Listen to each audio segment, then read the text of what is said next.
I won't get up there, don't worry. So they're feeling something, so maybe that's why they picked up on it, because the attic was in here. It is cool, you can feel it, yeah. We're definitely going to focus on this area tonight up here in the upper level, so we'll probably blanket up here with cameras. Because people have heard the creaking of the floorboards up here when nobody's here, we'll probably lock this room down and just leave it. We may come up and try some EVP sessions through the night here, because I think there is a flow of energy there. So we'll try for EVPs, but we'll probably leave this area mostly undisturbed. And we're going to try some mini seances to see if we can get any spirits here communicating with us, 21st century style. And what else? We'll be taking lots of video, and so we should get some interesting stuff, maybe fill in some of those gray areas for you guys. You know, you have some activity, we might be able to get you some names tonight. And we're probably going to walk around the grounds also, see if we can pick up energy outside. And thank you for leaving those books for us. We're going to do some research and look at the story of Polly Cow. Yeah. So Yeah. We'll look into that and see what we get out of all this. Maybe shed some light on some old stories. Customers have come in with stories of them saying they felt stuff walking through at the store. So yeah. Well, for me, like dealing with ghosts all the time, I remember that's how we met. Was I felt something when I was here. It just had that feeling like it's an old place.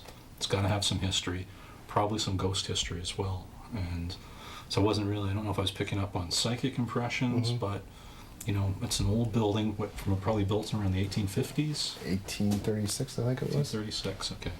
So it's got some history. And you were saying it's the original Lockmaster's house. The Youngs. This is Youngs Point, so the town was named after them. They immigrated from Ireland with the Peterborough. Okay. So Peterborough landed, and they came up here and landed. Okay. So a lot of history, and maybe some protective spirits watching over the place, because it's got a good feel. I don't feel anything negative here. Growing up here, I've never felt anything negative. Never scared. Never. No. So I'm really interested in spending the night. And again, thanks for letting us spend the night at Lockside Trading. Thanks. Okay, man. And then there also is another closet they were mentioning. There's something with closed doors, I guess. That closet there. Okay. And this was the old master bedroom here. All right. And is it a big closet, small closet? It's a walk-in. Okay. Both are walk-in. All right. Very cool. Oh, this is actually an opening here. I thought it was a mirror when I first looked. No, we've blown that out. I thought this was a mirror.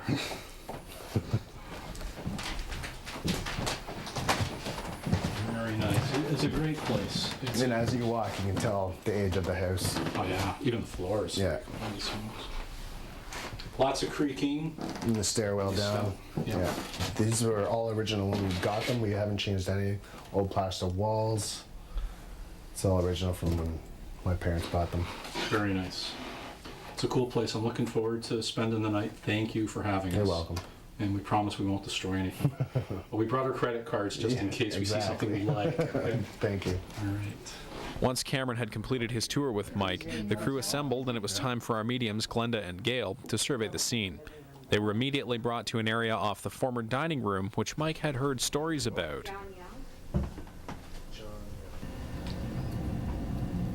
I'm not getting a good feeling in here. Not at all. It's weird, but I almost feel like I'm trapped. And the energy doesn't feel very good. I don't know what energy. It almost feels like I'm locked up. Or, you know what I mean? It's like I can't get out. I want to get out. It's claustrophobic in here. I can't. Definitely claustrophobic. It is. I heard stories of an elder lady passing away. Yes, yeah, I feel her that's sick and that not really being able to move. Did even though this was the room where everybody sort of gathered. Oh boy, I've got goosebumps. You wouldn't believe. Yeah. Sick, couldn't move. And that now is that even with the house with the energies is that the way that she moves around, she's stuck in this house. Yeah. She's stuck in there. So can I ask Reading you? my energies. So is she here? Oh, yeah, she's here. She's reading in my Oh, energies. she's here, yeah.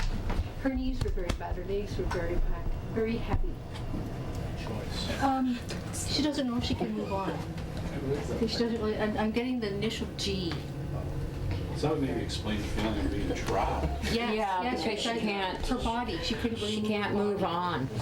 No, she's stuck. I don't think she realizes she can move on. She's still seeing herself that way. She's still feeling like she's in here trapped. Now, if later, if we were in this, if we focused on this room later for a mini seance with the 21st century seance with a K2 meter, do you think she might try to communicate with us? Would she be able to She stepped right into my manipulate? energies. Okay. Yeah, yeah. She's, yeah. Can you let her know that we'll be back to talk with her later if she doesn't mind? Okay. Wow. Wow, she's draining mine. I know. Should we move on? Yeah, let's move on. We'll be back. And she's got arthritis. It's so cold. She didn't like it here. It was very, very damp, Damp. very cold. Next up on the medium's tour was the second floor and a series of former bedrooms and blocked off walk-in closets. Somebody's passed away in here. Yes, they did. It's a Yeah. younger. Yeah. Passed away.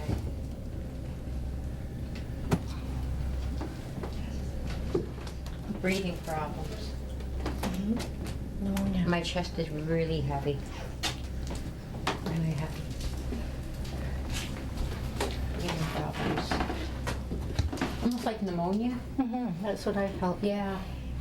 Yeah. Almost like a pneumonia. Really.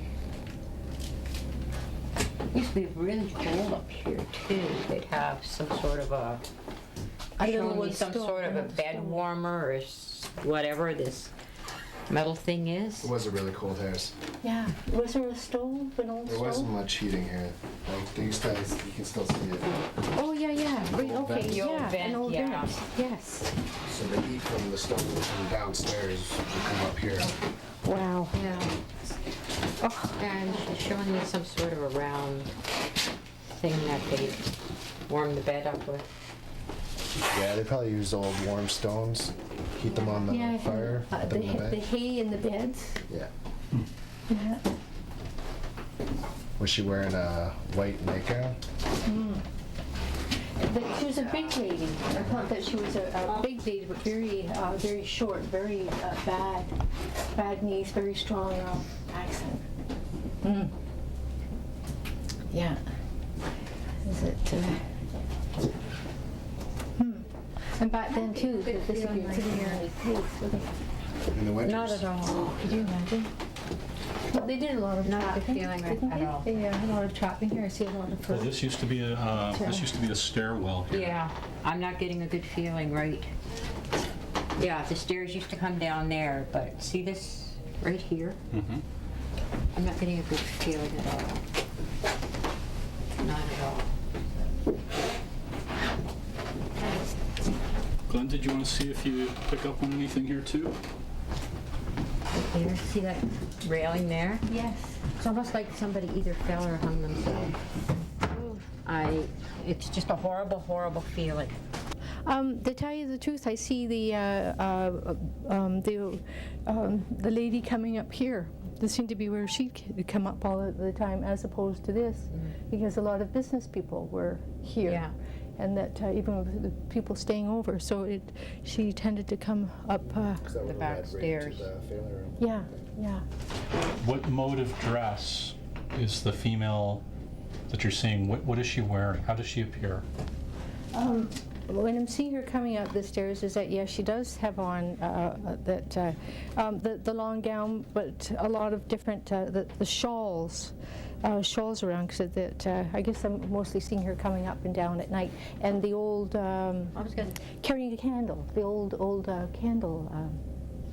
Yeah, the dress sort of, it's early 1900s. And can you give me a Early color? Just pick a color. 1900s. Do you have a color that jumps out at you? I'm getting a rosy-ish pink. Rosy color, rosy pink.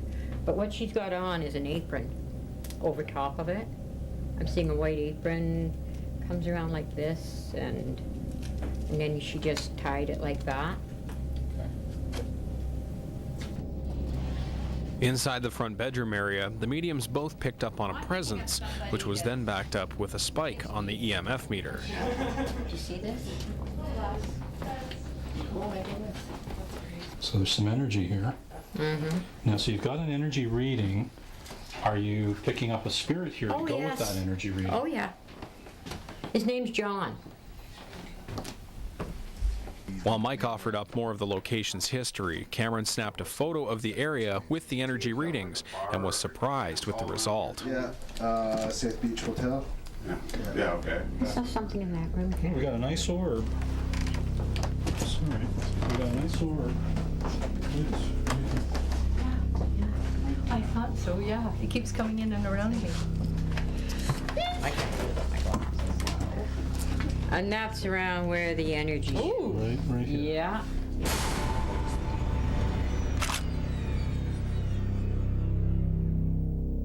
So it's a male. It's a man. Would you say it's a man? Could be, yeah. John. John. It's got a goatee like mine, very similar. I'll show you that. I'll show you the flex. It has pictures of them. Oh, okay. Wow. It was early in the evening and the crew were already seeing signs of activity at Lochside. The EMF readings and the orb photo sparked a search for the source of the readings, which came up negative. There's EMFs all along here. Like that's a lot of energy. Like there shouldn't be. With midnight fast approaching, there was still lots to do, and as the crew was to find out, lots to see. Oh, Wow. yeah.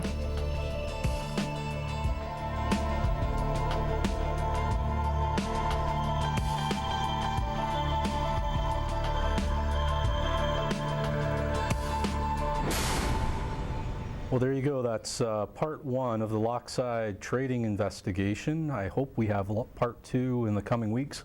We only have 2 episodes left this season of Hauntline. We have Glenda Foster coming back within the next 2 weeks. And we hopefully have a lady coming in to talk about crystals, because I get asked a lot about where can we find these crystals that you talk about that have different properties to them. So anyways, we plan on getting into that, and then we'll be back in September where we have a lot of things in store for you, a lot of surprises. So again, thanks for watching Hauntline. My name's Cameron Bagg. Tonight's guest was the amazing Jack Derlew. We look forward to seeing you soon. Take care.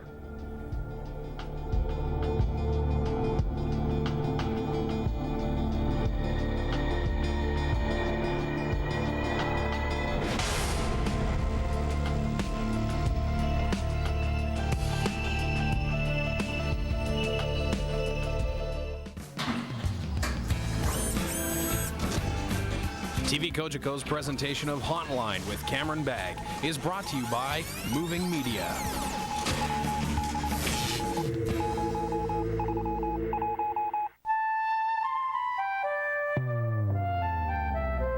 The ruby-throated hummingbird is a welcome summer visitor to backyards across most of southern Canada. One of our smallest birds, the hummingbird weighs less than a nickel, but has been known to eat 14 times its own weight in one day. Its tiny nest, made of cobwebs and lichen, is about the size of a toonie, and it's made to look like a tree knot. This amazing little bird is truly unique because it can fly up, down, backwards, and it can hover with wing beats of up to 75 per second, faster than your eye can see. To attract these colorful little birds to your backyard, plant a garden. The hummingbirds will feed on the flower nectar and the insects, and that's just a start. To find out more about the ruby-throated hummingbird and other wildlife, visit hww.ca.